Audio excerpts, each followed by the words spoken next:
या प्रभु यीशु मसीह के मधुर नाम में आप सभी को प्रेमी सलाम। परमेश्वर का धन्यवाद करते हैं कि आज उसने आपको और मुझे जीवित और जीवितों की पृथ्वी पर रखा। कुछ बातों के द्वारा आपके सामने हम कुछ खुलासा करना चाहेंगे, जो जैसे कि नीति वचन में लिखा गया है 19 का 26 और 27 वचन में, जो पुत्र अपने माँ बाप को उजाड़ता और अपनी माँ को भगा देता है वह अपमान और लज्जा का कारण होगा। मेरे तमाम भाइयों बहनों, आज यहाँ पर कहा गया है माँ बाप और बेटे के बारे में बातचीत हो रही है। जैसे कि आजकल संसार भर में बाप को बेटा उजाड़ने पर लगा है और माँ को भगाने पर लगा है। उनकी इज्जत नहीं किया जा रहा है, उनका सम्मान नहीं किया जा रहा है। आज सही देखने के लिए मिल रहा है। मेरे तमाम भाइयों बहनों, सच्चाई को आज नजर में बहुत कम ला रहे हैं। सच्चाई को अपनाने के लिए कोई कोशिश नहीं कर पा रहे हैं। यहाँ पर लिखा है कि जो पुत्र अपने माँ बाप को उजाड़ता और अपनी माँ को भगाता है। क्या समझ में आ रहा है मेरे तमाम भाइयों बहनों? आइए मैं आपको ये बताना चाहता हूँ। नीति वचन जैसा 19 अध्याय उसका 26 और 27 में लिखा, यहाँ पर यह लिखा है कि जो पुत्र अपने बाप को उजाड़ता और अपनी माँ को भगाता है वह अपमान और लज्जा का कारण होगा। लज्जा का कारण हो रहे हैं आज लज्जा आ रहे हैं। माँ बाप की शिक्षा को मानते नहीं हैं और माँ बाप को क्या कर रहे हैं? उजाड़ रहे हैं, भगा रहे हैं। और वो क्या होगा? इज्जत पाएगा नहीं, उसे बस लज्जा का कारण होना पड़ेगा, है ना? मेरे तमाम भाइयों बहनों, शिक्षा में अगर आप और मैं परमेश्वर की योजना में, उसकी बातों में आगे बढ़ते चले जाएंगे, माँ बाप को नहीं उजाड़ेंगे, माँ बाप को नहीं भगाएंगे, माँ बाप का सम्मान करेंगे, उसकी सेवा करेंगे, उनका अपमान नहीं करेंगे। आगे मैं आपको एक और बात बताना चाहता हूँ।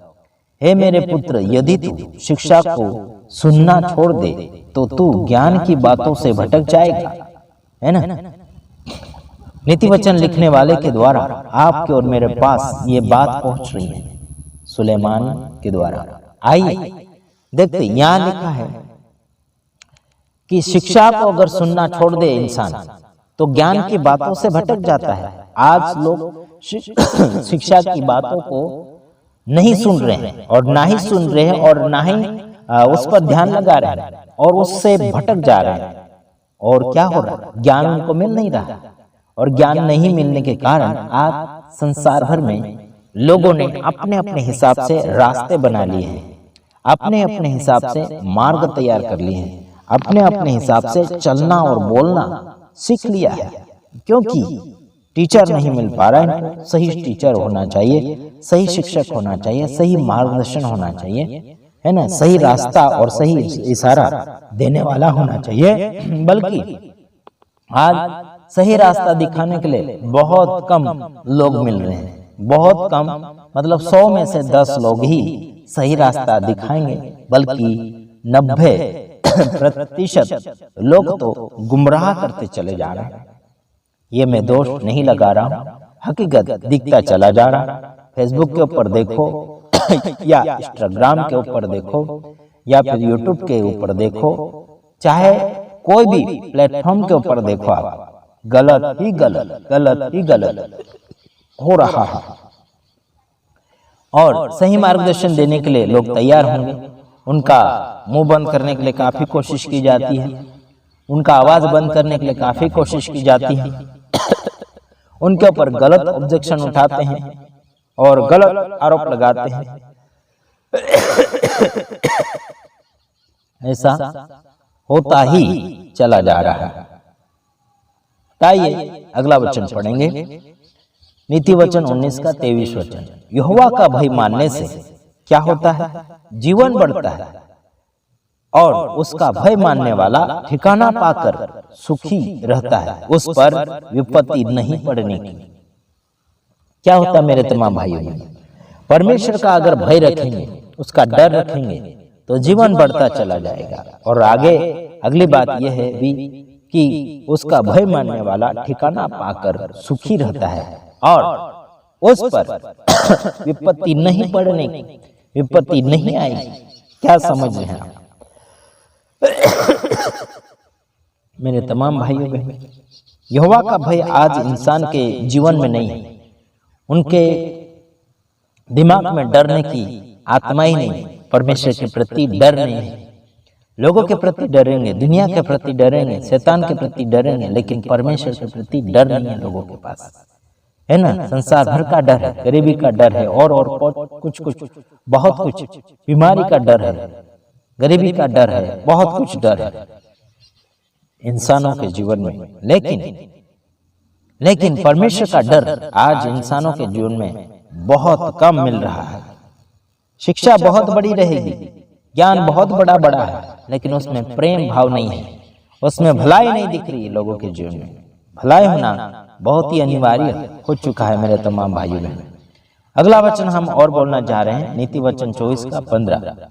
तो दुष्ट के समान धर्मी के निवास को नष्ट करने के लिए घात में न बैठ, और उसके विश्राम स्थान को, है ना, विश्राम स्थान को मत उजाड़। क्या कहा गया है? दुष्ट के समान धर्मी के निवास को नष्ट नहीं करना है, उसके घात में नहीं बैठना है। आज संसार भर में किसी और के घरों को उजाड़ेंगे, उनकी सेवा को उजाड़ेंगे, और जीवन को उजाड़ेंगे, घर को तोड़फोड़ करेंगे, जीवन को तोड़ डालेंगे, है ना। रहने के स्थान को, घर को तोड़ते हैं, पवित्र स्थानों को तोड़ते हैं, उनको उजाड़ दिया जा रहा है। यहाँ कहा गया मेरे भाइयों, दुष्ट के समान मत करना, है ना। धर्मी लोगों के ऊपर यही बात लागू होगी कि दुष्ट के समान मत करना। क्या मत करना? धर्मी के निवास स्थान को, है ना, नष्ट करने के लिए घात मत लगाना, उसके लिए बैठना मत, उसके लिए योजना मत बनाना, है ना। रहने के स्थान को तोड़ने या फिर उजाड़ने के लिए कोशिश मत करना। लेकिन आज वही हो रहा है, जो परमेश्वर का वचन बोलता है उसको उल्टा इस्तेमाल कर रहे हैं। क्या कर रहे हैं? उजाड़ रहे, घर बार उजाड़ रहे हैं, घर बार लूट रहे हैं, कलीसिया उजाड़ दी जा रही है, घरे गाँव उजाड़ दिए जा रहे हैं, चर्च तोड़ दिए जा रहे हैं, पवित्र स्थानों को तोड़ दिया जा रहा है। ये बहुत कुछ होता चला जा रहा है संसार भर में। आपको और मुझे सोच लेना चाहिए, धार्मिक लोग किसे कहते हैं मेरे तमाम भाइयों बहनों? जो सबका भला सोचता है, जो धर्मों का नहीं बल्कि जीवनों का सोचता है। हम धर्मों के सेवक नहीं है मेरे भाइयों बहनों। आप और मैं धर्मों के लोग नहीं हैं। आप और मैं जीवन जीना चाहते हैं, जीवन बनाना चाहते हैं, सफलतापूर्वक आगे बढ़ना चाहते हैं, चाहे संसार में हो या फिर स्वर्ग में जाना चाहते हैं। सब लोग सफलता महसूस करना चाहते हैं। कौन पीछे रहना चाहता है? आप गाड़ी चलाते, वाहने चलाते, कोई भी गाड़ियां चलाते, आप पीछे रहना नहीं चाहते, आगे की आगे बढ़ना चाहते, सबसे आगे जाना चाहते। कौन पीछे रहना चाहता है यार?